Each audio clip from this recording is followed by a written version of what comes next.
What's up?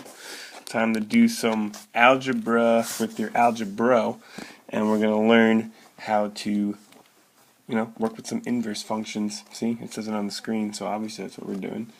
Take some notes. Alright, inverse. So think like inverse, reverse, switch. Inverse in math just means you switch the domain and range. So if you look on the right in that picture, you got a function f where a goes to 3, b goes to 1, c goes to 2. So like you plug in a and the output is 3.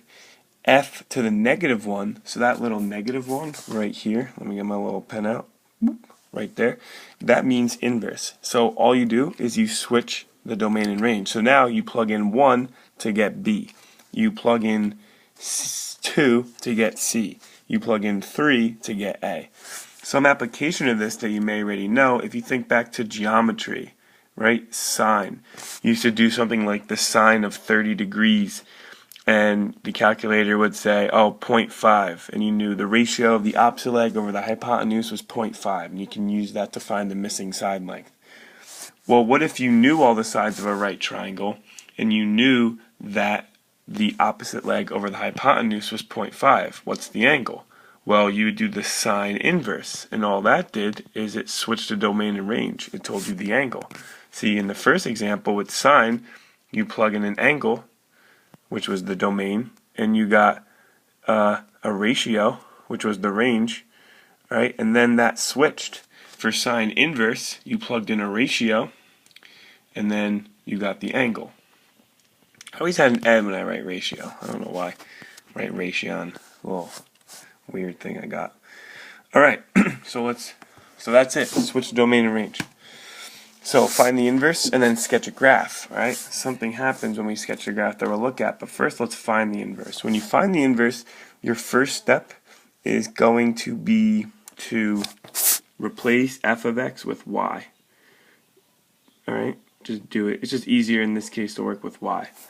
Then you switch x and y. So right now, this is the inverse. X is equal to negative 2y cubed plus 1. Alright, so we did the inverse. I'll put a little asterisk there. Now, you're not done, because it's not considered simplified until you put it back into function form, which means you got to solve for y. So now we're going to solve for y, we're going to subtract 1, and you get x minus 1 equals negative 2y cubed, divide by negative 2. Alright. One cool way you could get rid of this negative is just you could pretty much multiply everything by negative 1 and then rewrite this as 1 minus x over 2 equals y cubed. I just find it better that way. It just looks better than dividing by a negative. Alright, you don't have to do that, but it's a good habit. Alright, and then take the cube root of both sides, and we have the cube root of 1 minus x over 2 equals y. Now we can put it back into function form because we got y alone. So instead of calling this y, I'm going to call it f to the negative 1 of x, or the inverse of f of x. You wouldn't say f to the negative 1, but just that's what it looks like. And we're done right here. Oh, ready? New tool I just discovered. What? Oh my god, that's sick. It's an ellipse. Anyway, that's the inverse. Alright. Sketch a graph. I said I was going to do that. Alright. So, let me make some space real quick. Alright, so using transformations from 2.4, we can give this... I forgot to undo that tool. How embarrassing. Can I undo? Alright, undo. Just erase. Sorry, guys. Alright, let me go back to my pen over here. Alright, so using transformations, we can graph, and that straight line, shout out Lucas Sharma and Will Moss, they always like my straight lines. It wasn't that good, but I've done better, but it's pretty damn straight. Anyway, using transformations, we know that x cubed, or at least you should know, is generally going to look like this. It's going to be increasing, and it's going to look like someone took a parabola and bent the part where the x values were negative, they bent it down. Alright, so this plus 1 will move it up 1, alright, and then it's also this negative right here will reflect it over the x-axis before you move it up 1, and then the 2 will stretch it out. So generally that's what it's going to look like. and we're going to have a couple points on there. Like if I plug in 0, I have the point 0, comma 1. And if I plug in 1, I'm going to have this point 1, comma negative 1. Because if you just plug 1 in right here, you get negative 2 times 1 is negative 2 plus 1 is negative 1. And if I plug in negative 1, so f of negative 1, just to give me one more point, would be negative 2 times negative 1 is positive 2 plus 1 is 3. So I'd have the point negative 1, comma 3. Alright, now why am I doing that? Well, when you graph an inverse, remember, inverse just means switch x and y. So I'm going to take all the points on the green graph, each point x comma y, and I'm going to switch them, and they're going to become y comma x. Now, if you remember geometry, that should look familiar as one of the transformations. Alright, that's the same rule for reflecting over the line y equals x. So, if I plot these points now, so instead of 0, comma 1, I'm going to plot 1, comma 0. And instead of 1, comma negative 1, I'm going to plot negative 1, comma 1, which would be right around here. And instead of plotting negative 1, comma 3, I'm going to plot 3, comma negative 1. And with those 3 points, we get this general shape of the graph is going to look like this. So this red graph would be the inverse of f, and the green graph would be f. And the geometry rule, again, for reflecting over y equals x, is just taking all the xy coordinates and switching them, so making xy and yx. Alright, now this is a sketch, so you may not see it exactly, but it's kind of there. But right now I'm going to pause and graph f and its inverse on Desmo so you can see the reflection. So here you go. So here's in the squiggly blue graph is the inverse, the squiggly red graph is the original function, and I graph y equals x to see the relationship. Now that's true for every graph and its inverse, that a function, if you reflect it over the line y equals x, that will produce the inverse of that function. Alright, so let's get back to it and find the inverse of this function real quick. Just get another rep at it. So again, step 1, to find an inverse, you're going to switch x and y. So you have y is equal to 1 over x minus 1. Alright, now at this point we're going to find the inverse. So now it's x is equal to 1 over y minus 1. Alright, now we can cross multiply, and you get x times y minus 1 equals 1. Now you can distribute, because now we're trying to get y alone. So if we distribute that x, that'll help. Alright, now we can add x to both sides, and we can divide by x, and that would be the inverse of g. So this right here, instead of calling it y, we can now call it g to the negative 1 of x. Alright, so switch x and y, solve for y. That's how you find the inverse. Now, there's something special that happens when we take the composition of a function and its inverse. So instead of looking at, well, let's go back to the previous example.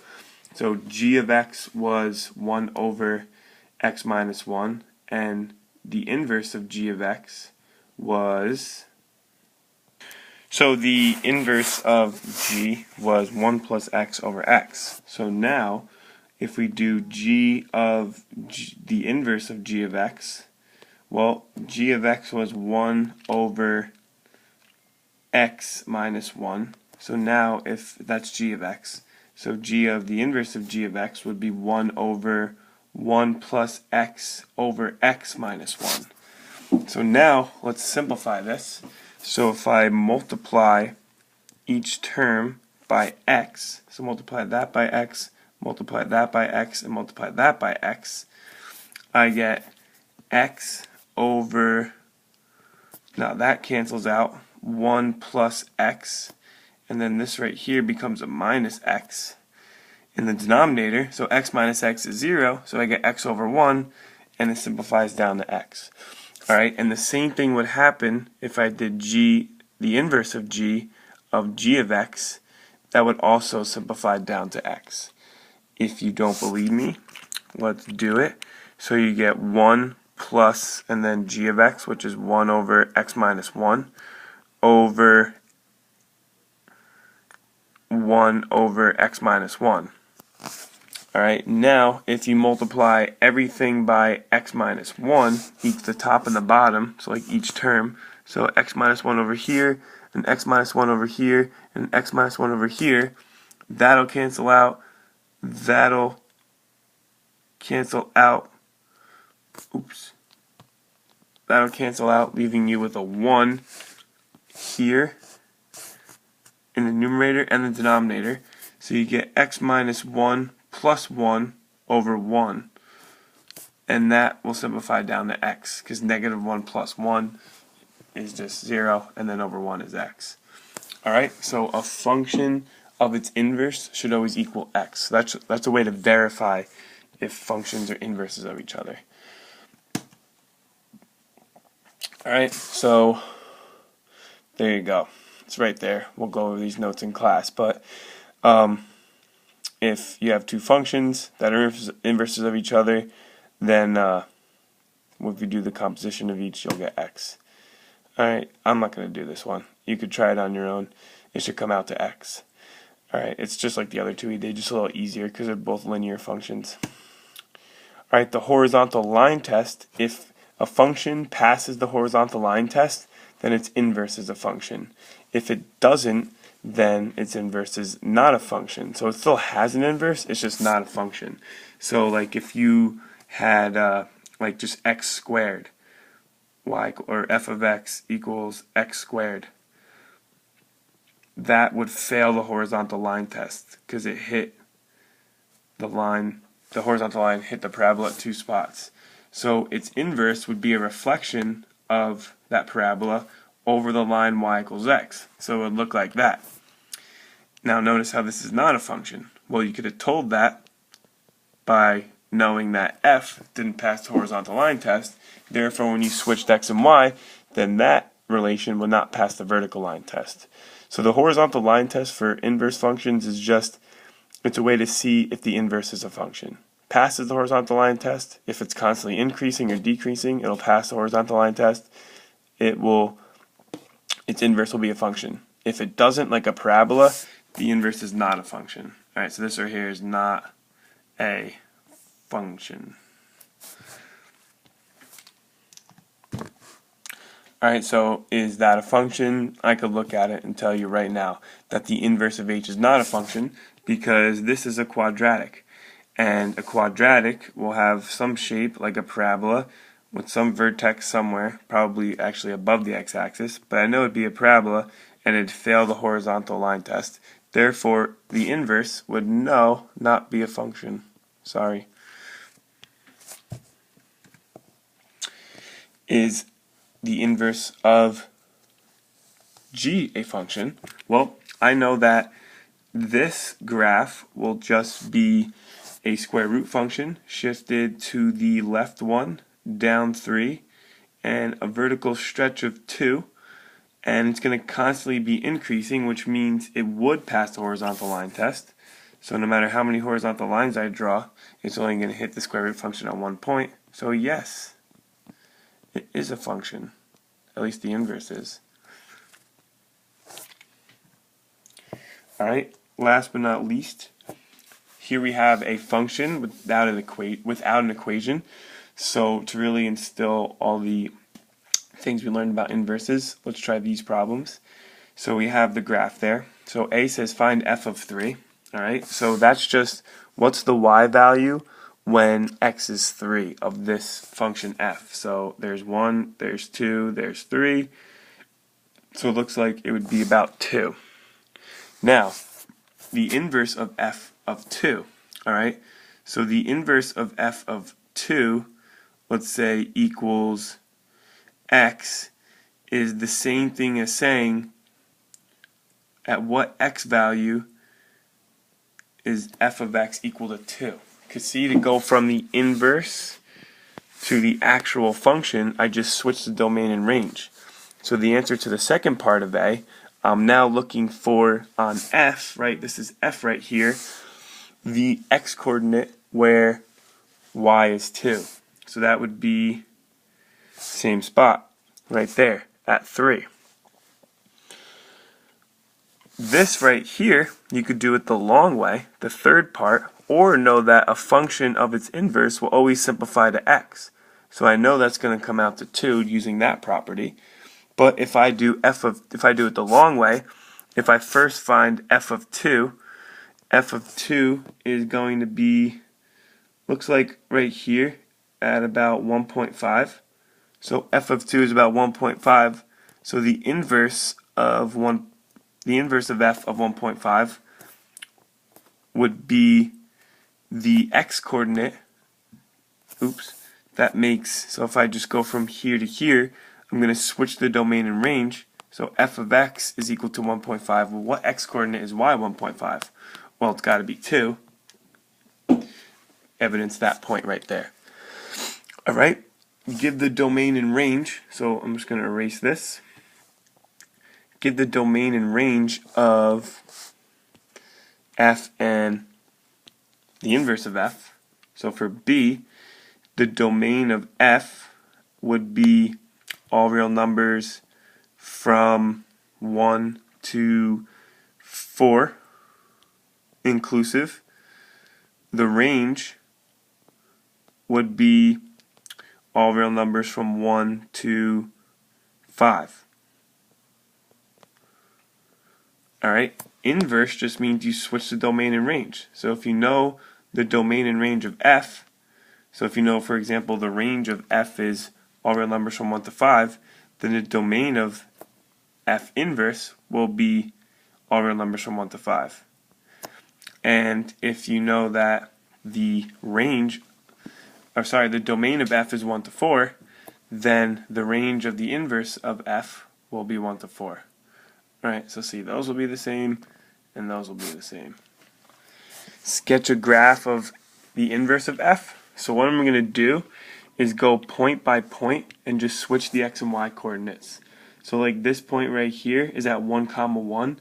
So if I switch the x and y coordinates, it's still going to be 1, 1. But this point here, I'll highlight in purple, that is at 3, 2. So the inverse would have the point 2, 3, which would be up here. Then this end point is at 4, 5. So if I switch x and y, that is going to be at 5, 4. Right there. So if I connect the dots, that gives the graph of the inverse of f. And I could also, just to show the reflection here, if I plot the line y is equal to x, you can tell that the graph of the inverse of f and f are reflections over that line. Alright, that is all for inverses. Hope you liked the video, and I'll see you in class.